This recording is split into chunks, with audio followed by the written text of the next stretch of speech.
Yes, Panginoon, maraming salamat po na patuloy niyo pong pinapaalala sa amin kung paano kami ay inyong binigyan ng kaligtasan sa pamamagitan ng Panginoong Jesus na tiniis lahat ng sakit upang kami, Panginoon, ay maligtas.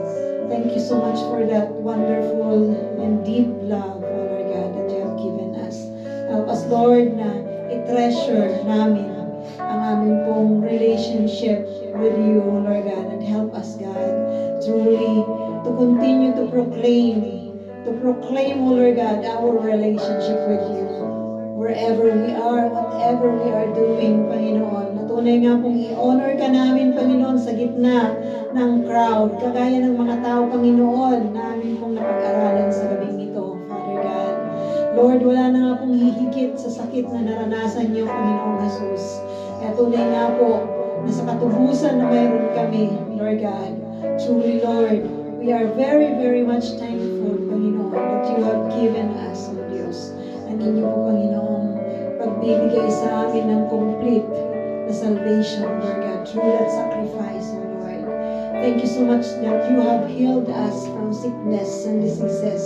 You have healed us, Lord, from the sin na tunay nga, Panginoon, wala pong makakatanggal kundi kayo. Thank you, Lord God, that you have purified us. Lord God, you have reconciled us to the Father, O Lord God. Glory, glory to your holy name, Father God. Maraming salamat, Panginoon, sa gabing ito.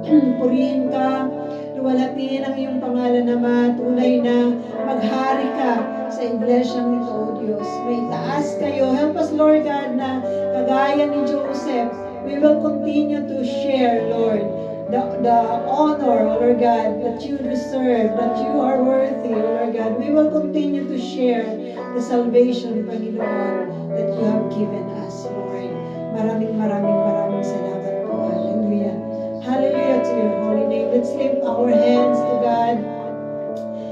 The Lord bless you and keep you. The Lord make His face shine upon you. The Lord be gracious unto you and lift His countenance on you and give you peace. In Jesus' name, amen.